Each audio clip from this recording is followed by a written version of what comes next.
Assalamualaikum warahmatullahi wabarakatuh. Perkenalkan kami dari kelompok 4 dari kelas E Bisnis A. Di sini kami akan mempresentasikan tugas akhir kami yang berjudul Rekomendasi Strategi Bisnis Berdasarkan Analisis Data Supermarket Sales. Nah, di sini untuk tim kami terdiri dari yang pertama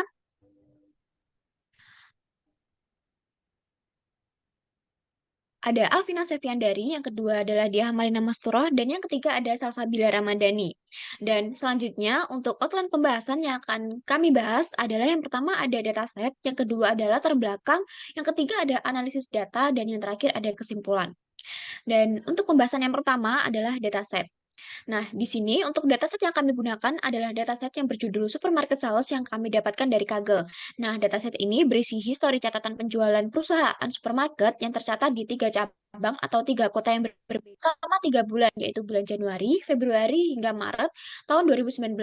Nah, dataset ini terdiri dari 17 atribut dan 1000 value.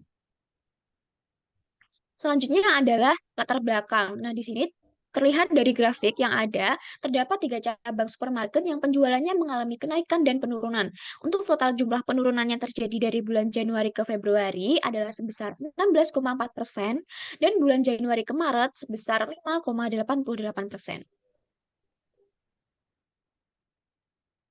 Selanjutnya, berdasarkan permasalahan yang disebutkan tadi, kami mengidentifikasikan permasalahan menggunakan isu tree dan menentukan metrik yang tepat. Dari permasalahan penurunan total penjualan disebabkan oleh 3 faktor. Yang pertama karena perbedaan sales trend di tiap cabang. Hal tersebut terjadi karena faktor ketersediaan produk atau faktor kebutuhan pembeli yang sudah terpenuhi. Metrik yang digunakan adalah total revenue per product line by branch. Faktor yang kedua, karena traffic penjualan yang tidak stabil, hal tersebut terjadi karena penjualan sepi pada jam tertentu, dan metrik yang digunakan adalah total revenue per period.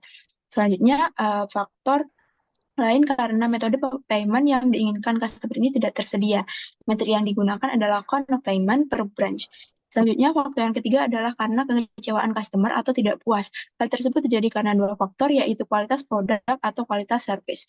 Metrik yang digunakan adalah monthly average rating per product line.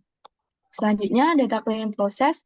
Melalui beberapa tahapan data cleaning yang dilakukan, dataset supermarket sales ini sudah tidak ada data duplikat, tidak ada struktural atau tipe data error atau typo, dan tidak ada missing data. Namun, kami menemukan 9 baris data yang teridentifikasi sebagai outlier.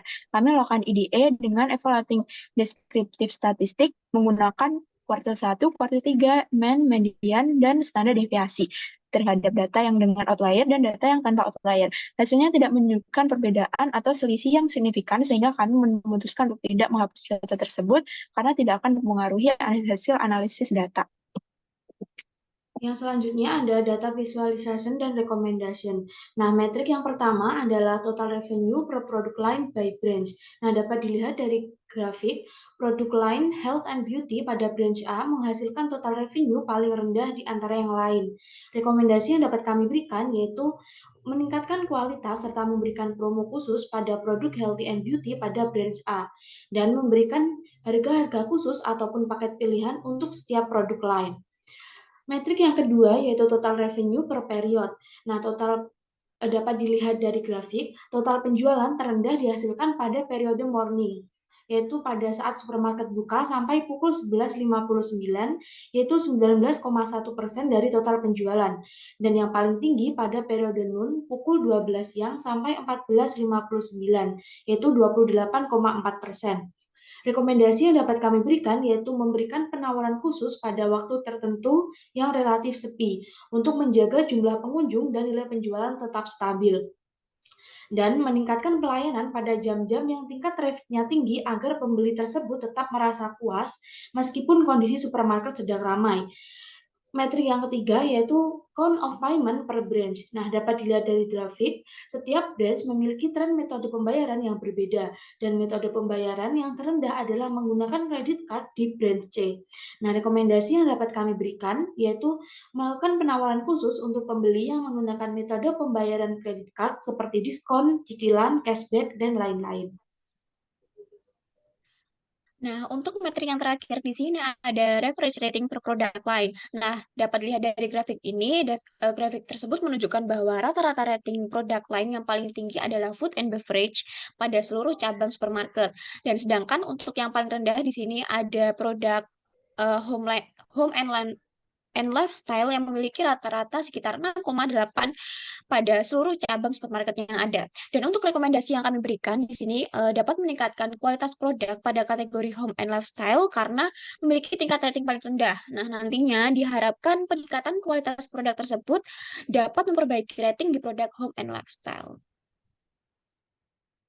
Selanjutnya adalah hasil dari poster analisis data.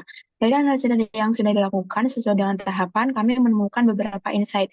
Dari insight tersebut, kami memberikan beberapa rekomendasi yang dapat digunakan sebagai strategi bisnis untuk mengantisipasi penurunan penjualan. Dengan adanya rekomendasi yang disarankan, diharapkan dapat menjadi pertimbangan bagi pihak supermarket untuk memperbaiki penggunaan strategi bisnisnya agar penjualannya lebih maksimal. Sekian dari kami. Terima kasih atas perhatiannya. Wassalamualaikum warahmatullahi wabarakatuh.